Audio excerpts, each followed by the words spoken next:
मायावती ने अब की बार लोकसभा चुनाव के दौरान अपनी रणनीति से सभी विरोधियों को हैरान किया है। इंडिया अलायंस और बीजेपी दोनों के ही कोर वोट में सेंधमारी की बसपा ने पूरी कोशिश की है और माया की चाल से विरोधी पूरे चुनाव में जरूर परेशान नजर आए। पर सवाल अब यह उठता है कि क्या मायावती की रणनीति ने कुछ करिश्मा किया है या नहीं, यानी उनकी मेहनत सीटों में तब्दील हो रही है या फिर बसपा खाली हाथ है। तो चलिए अपनी इस रिपोर्ट में हम आपको बताते हैं कि बसपा को आखिर एग्जिट पोल में कितनी सीटें मिल रही हैं और नतीजे कैसे रहने वाले हैं। उत्तर प्रदेश की राजनीति में कभी हाथी मस्त चाल से चलता था।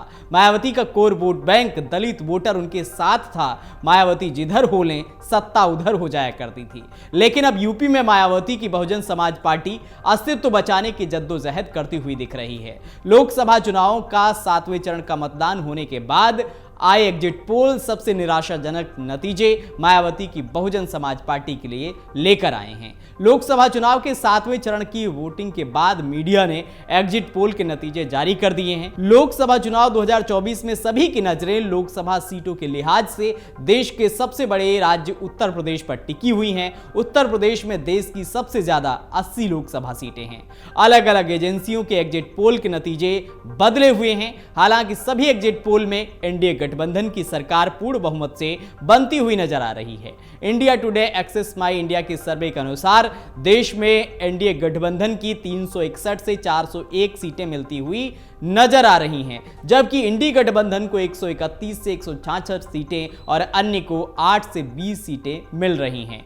एबीपी सी वोटर के सर्वे के अनुसार एनडीए गठबंधन को 353 से 383 सीटें मिल रही हैं, वहीं इंडी गठबंधन को 152 से 182 सीटें और अन्य को 4 से 21 सीटें मिलती नजर आ रही हैं। उत्तर प्रदेश में इंडिया टीवी सीएनएक्स के सर्वे के अनुसार एनडीए गठबंधन को जबरदस्त सीटें मिल रही हैं। भारतीय जनता पार्टी को उत्तर प्रदेश में 62 से 68 सीटें मिल रही हैं। अपना दल को 2 सीटें और रालोद को 2 सीटें मिल रही हैं, जबकि सुभाषपा का खाता भी नहीं खुल रहा है। उत्तर प्रदेश की 80 लोकसभा सीटों में से बसपा को एक भी सीट मिलती नजर नहीं आ रही है। पिछले चुनाव में समाजवादी पार्टी के साथ गठबंधन में लड़ने वाली बसपा ने 10 सीटें जीती थी, लेकिन इस बार पार्टी इंडिया गठबंधन का हिस्सा नहीं बनी और अकेले अपने दम पर चुनाव लड़ा। अब एग्जिट पोल में हाथी को शून्य दिखाया जा रहा है। बसपा के 0 पर पहुंचने की आशंका ने मायावती और उनकी पार्टी के राजनीतिक भविष्य पर भी सवाल खड़ा कर दिया है। हालांकि ये पहली बार नहीं होगा जब बसपा को 0 मिलेगा। इससे पहले साल 2014 के चुनाव में भी पार्टी कोई सीट नहीं जीत सकी थी।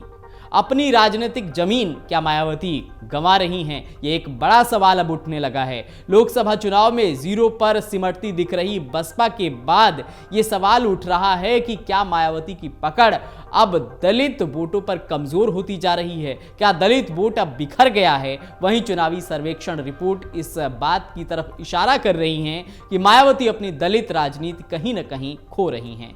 यूपी की राजनीति में एक वक्त था जब मायावती जिधर इशारा कर देती थी दलित वोटर उधर हो जाया करता था। बसपा को एकमात्र ऐसी पार्टी माना जाता था जो अपने कोर वोट बैंक को जिधर चाहे उधर ट्रांसफर कर देती थी। लेकिन अब पार्टी के वोट बैंक बीजेपी और इंडिया गठबंधन की तरफ खिसक जाने के संकेत दे रहे हैं।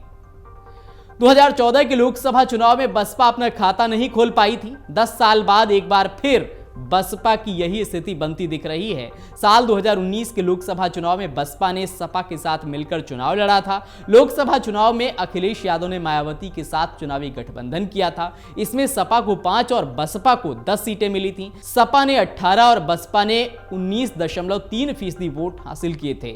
इस बार समाजवादी पार्टी ने कांग्रेस के साथ मिलकर इंडिया गठबंधन के बैनर तले चुनाव लड़ा है। मायावती के इंडिया गठबंधन में शामिल होने को लेकर चुनाव से पहले रिपोर्टें आ रही थीं। राजनीतिक विश्लेषक दावा कर रहे थे कि यूपी में बसपा इंडिया गठबंधन में शामिल हो सकती है।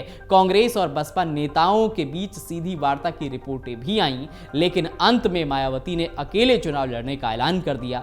चुनाव के शुरुआती दौर में बसपा आक्रामक भी दिखी। मायावती के राजनीतिक उत्तराधिकारी माने जाने वाले आकाश आनंद मीडिया की सुर्खियों में आए। कई साक्षात्कारों में उन्होंने सत्ताधारी बीजेपी के प्रति आक्रामक तेवर दिखाए। आकाश आनंद को सुर्खियां मिलनी शुरू ही हुई थीं कि मायावती ने अचानक उन्हें पार्टी की जिम्मेदारियों से अलग कर दिया। आकाश आनंद भी शांत हो गए। मायावती के इस फैसले पर कई सवाल भी खड़े हो गए।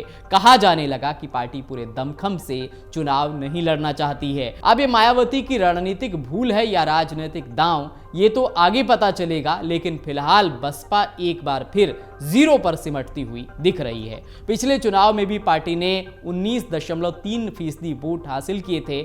अब तक ये माना जाता रहा है कि मायावती के कोर वोटर, खासकर जाटव, किसी भी परिस्थिति में उनका साथ नहीं छोड़ते हैं। विकट परिस्थितियों में भी पार्टी अपना वोट प्रतिशत बरकरार रखने में कामयाब रही है, लेकिन अब ऐसा लग रहा है कि पार्टी का कोर वोट बैंक भी छिटक रहा है। मायावती की पार्टी का कमजोर होना यूपी की राजनीति में दलितों के कमजोर होने का भी प्रतीक है। अब सवाल यही है कि इस बेहद खराब प्रदर्शन के बाद क्या पार्टी अपना एकला चलो की नीति पर ही रहेगी या फिर कुछ नए राजनीतिक प्रयोग करेगी। हालांकि तो आने वाला वक्त बताएगा कि बीएसपी को यूपी में कितनी सीटें मिल रही हैं। अगर आप ये वीडियो YouTube पर देख रहे हैं तो हमारे चैनल को सब्सक्राइब करें और बेल आइकन को दबाना ना भूलें। अगर आप Facebook पर ये वीडियो देख रहे हैं तो हमारे पेज को लाइक करें।